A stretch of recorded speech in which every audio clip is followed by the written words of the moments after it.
Hi, I'm Kate Morton, author of The House at Riverton. The House at Riverton is about a very old woman with a very old secret.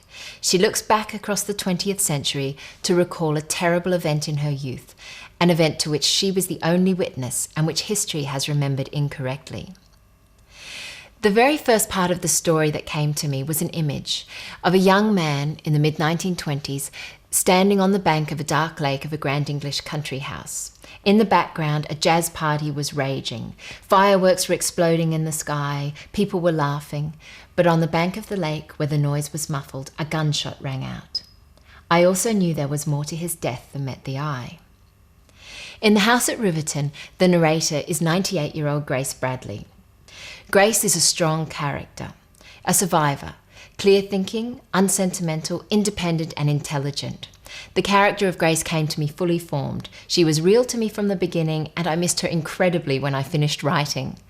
I'm lucky to have lots of friends who are a great deal older than I am, to whom I could speak and from whom I could draw traits for Grace.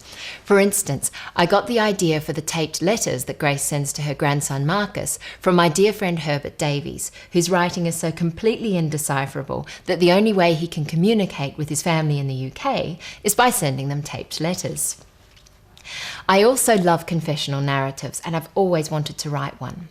I'm drawn to the idea that someone might keep a secret their entire life, only to have the memories triggered by something quite unexpected.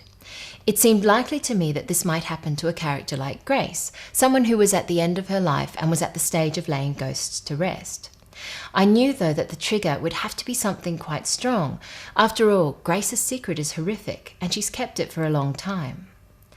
Then one morning I was reading the newspaper and I came across an article by Al Alvarez in which he spoke about the surreal experience of seeing an aspect of his past represented on film. He'd been a friend to Sylvia Plath and Ted Hughes and had been invited to the set of the film Sylvia to meet the actor who was playing him. I got a real insight from that article as to how strange it would be to see a part of your life reenacted in that way. In fact, Al Alvarez said it was as eerie as reading his own obituary. The more I thought about it, the better I liked the idea of Grace being contacted by a filmmaker. The film itself seemed possible. After all, my character Robbie is a well-known poet who's died by his own hand. More importantly, though, it seemed likely to me that the chance to visit such a film set would prove irresistible to most people, especially someone like Grace, who is, laying ghosts to rest. The more I thought about it, the better I liked it. It seemed a great way to bring her ghosts back to haunt her, and those ghosts were beginning to take shape in my mind. It's a wonderful feeling to create a story that people disappear into. For me as a writer, that's the point. It's about communicating, weaving a tale, asking people to sit down and listen, and then telling them a story that lives and breathes until well after they've turned the last page.